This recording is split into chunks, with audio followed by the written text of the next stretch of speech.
What's up, guys? See anything different? Yeah, I cut the beard off. Don't know why. I just kind of got tired of it the other day. I got a haircut and I really needed that, and for one reason or another decided to go ahead and cut the beard off. It's been several years since I've had this short of one, and it's different. It's taking some getting used to. But anyway, I wanted to come out today, do some chores. It's nice out. My voice is escaping me a little bit, but it's the first time it's really been nice and sunny out for the last week. It has been cold. We have had a minor ice storm. I don't think you guys can see, but back in here on this fence line, we had a lot of trees down and a lot of limbs, broke fence, and it was a mess. So the sun's nice, glad to see it.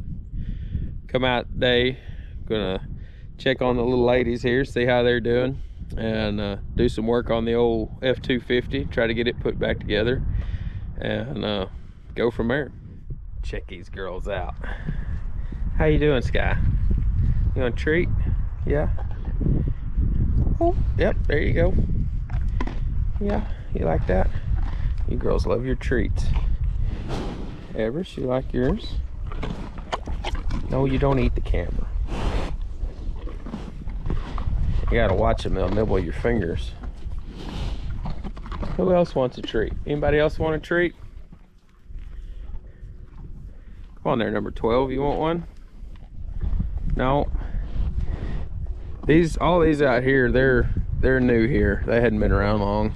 These two have been with us since essentially they were born.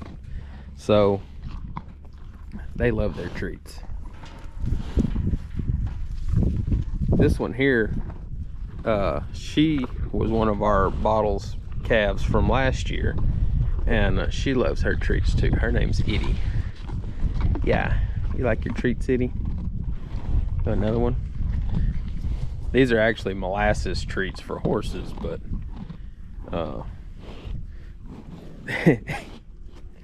there you go.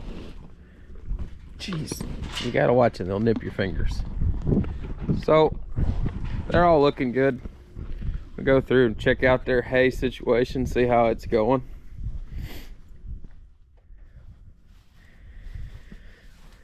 Yeah, this one's looking all right. There must be something in here they don't care for too much. They're not eating on it like I thought they would. So in the midst of the ice storm, while we were spending time down here, because you know we had trees falling and stuff like that, and so we spent a lot of time down here at the farm, and where we could fix that stuff as it happened. And of course I didn't bring a camera along with me because I had a lot of other things on my mind. But in the midst of fixing trees and fences and stuff like that, we did do another little project. I'll take you guys around and show you the inside of the barn. So we cleaned out this backside. Over here there was a pile of really old barn siding that we restacked and moved into the shop for now.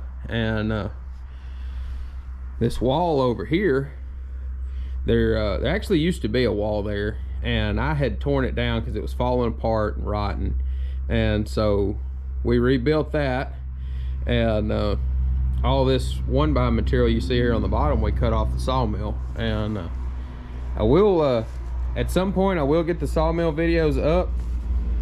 Those are some of my first videos, and I've got some work to do figuring them out. But this wall is dual purpose, so we got, obviously right now, keeping the cows in there, but our next project for the spring, or hopefully before spring, is we're going to clean out this area here.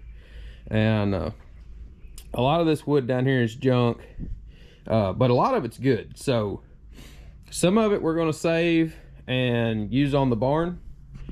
Some of it we're probably going to burn. Some of it we may get rid of. But the idea is from this post here over to this new one you can see barely the top of it.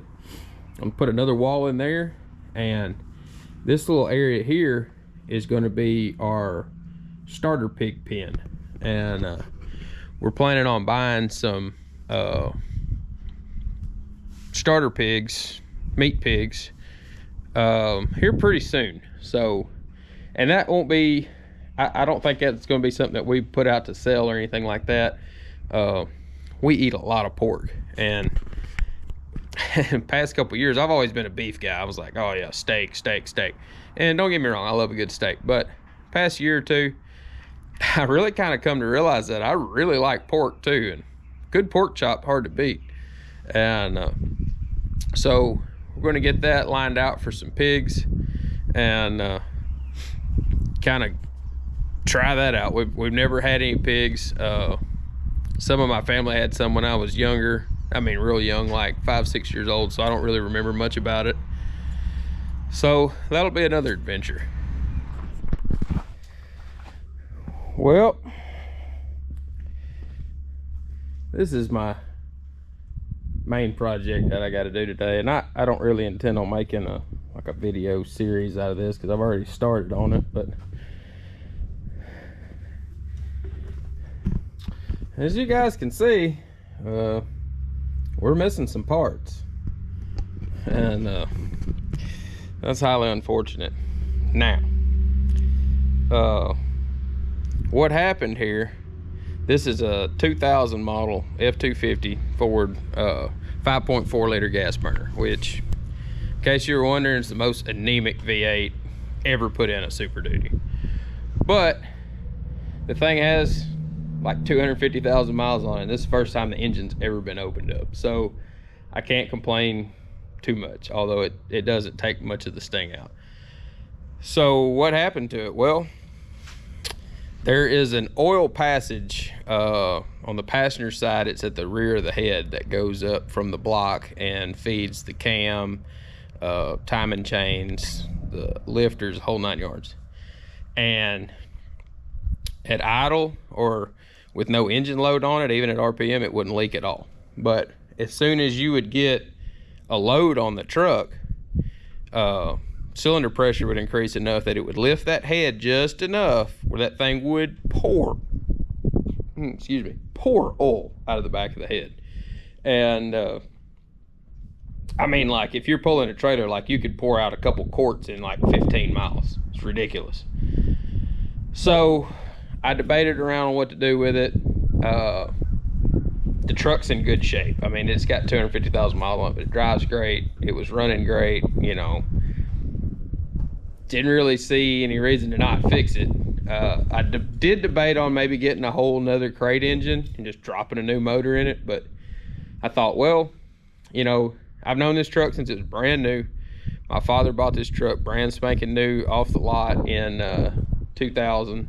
May have been late 99, I can't remember. But you know, things got, most of those miles are highway miles, and it's been taken good care of, regular oil changes. So I figured, hey, I'll open it up and see what it looks like. And honestly, the dang thing looks pretty good inside. So I feel like I made the right decision. We're just going to clean everything up and put some new head gaskets in and put it back together. But like, these are some really high wear items on these overhead valve Triton motors, and at 250,000 miles you would typically expect to see this lighter almost tan colored material worn through into the black backer, and on these it's just not, you know. Chains are in good shape. I mean, the thing's got a lot of miles on it, but it is true what they say about highway miles. It makes a big difference. So if you were stop and go traffic in the city, it'd be a whole different story. 250,000 miles, I bet this thing would be shot. But anyway, like I said, I'm not really going to do a whole video series on that because I actually started on it while we were in the midst of our ice storm with no power in the whole 9 yards, because I really need this truck fixed. This is the one I drive most of the time.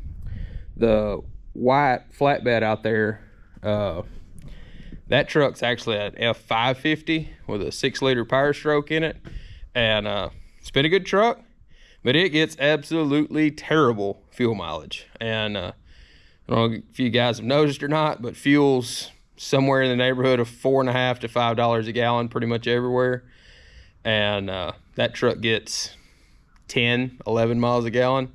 And I make about a 60 mile, roughly, sometimes 70 mile round trip commute every day to work and coming by out here. So yeah, it's expensive. It's bad. This truck isn't a lot better, but gas is $1 to $1.50 gallon cheaper, and it's still and that truck's got 410s on gears and 315 tires, which are roughly 35 inches or a little bit under. That truck will still get 14 and a half miles a gallon. So it is considerably cheaper to drive than the 550. So got a couple days. I'm gonna try to get this thing put back together.